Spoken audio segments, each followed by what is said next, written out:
Jæja, Þórir Ólafsson, djerið, hvernig líst þér á hann?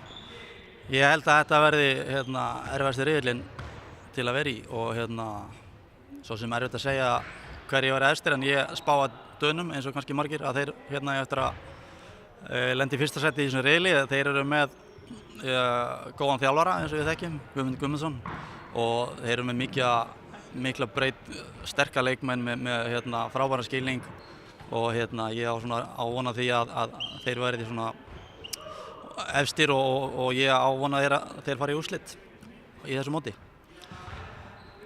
Önnur lið, Pólland, Þýskaland, hvernig heldur þeim gangi í þessu riðli?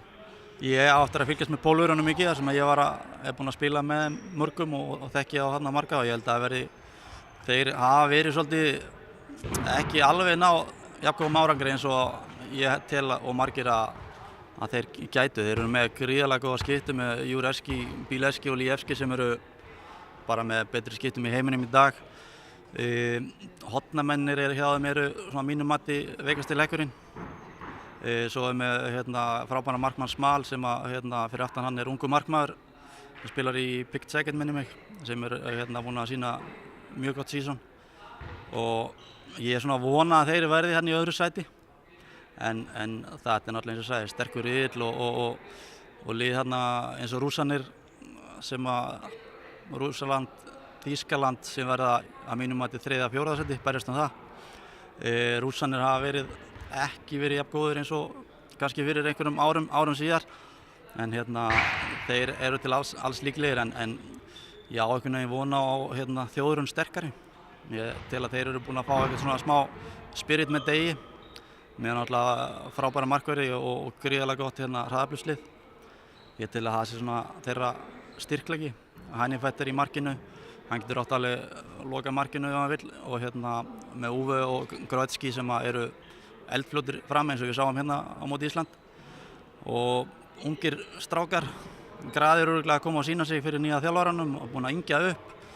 Liðið byggt á bara strákum sem eru 28-29 ára og taka út einhverja svona gamla óþarfa refi og eins og segi það virðist vera svona meiri andi í þeim eins og mér sýndist það á þessum tveim leikjum á móti Ísland og ég á von á því að þeir ná í 3. sætinu og Rússar verði í 4. Svo er spurning hvað Argentína gerir.